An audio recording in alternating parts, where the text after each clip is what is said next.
I never thought a single mistake could unravel everything I believed about love, trust, and ambition. The kind of mistake that begins small, an innocent glance, a whispered comment, a single decision, and then explodes into a storm you can't control.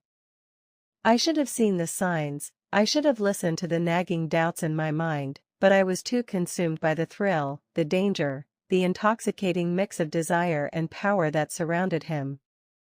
I met Cole at the office on a rainy Tuesday morning, though I didn't know then how much that day would define everything. I had been late, the sky gray and leaking over the city streets, and my umbrella had betrayed me, flipping uselessly in the wind as I darted through puddles.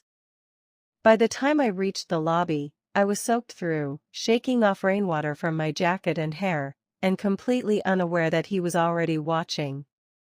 Cole was magnetic. Not in a cheesy, over-the-top way, but in the quiet, controlled way of someone who knew exactly how to hold a room, a conversation, and, eventually, your attention. He was tall, impeccably dressed, with sharp eyes that seemed to see through any pretense. When he smiled, it wasn't broad or showy, but the kind of smile that made you lean closer without realizing it. That day, drenched and flustered, I was an easy target. Rough morning?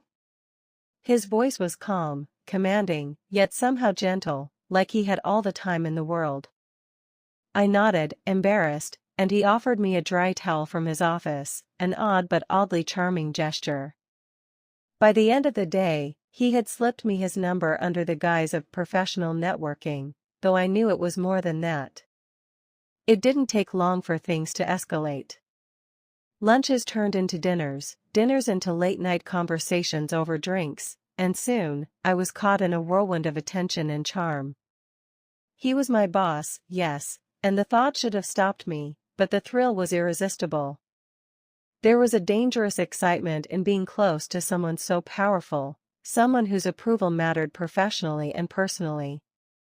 I told myself it was fine. I was an adult, he was an adult, and love had no rules in corporate corridors. Yet, somewhere in the back of my mind, a small voice whispered caution. I ignored it, like I had ignored countless warnings in life when something felt too good to be true. The first crack appeared subtly. It was during a weekly meeting with the marketing team. Cole had been praising my work, overly so, I thought later, with a warmth that felt intimate.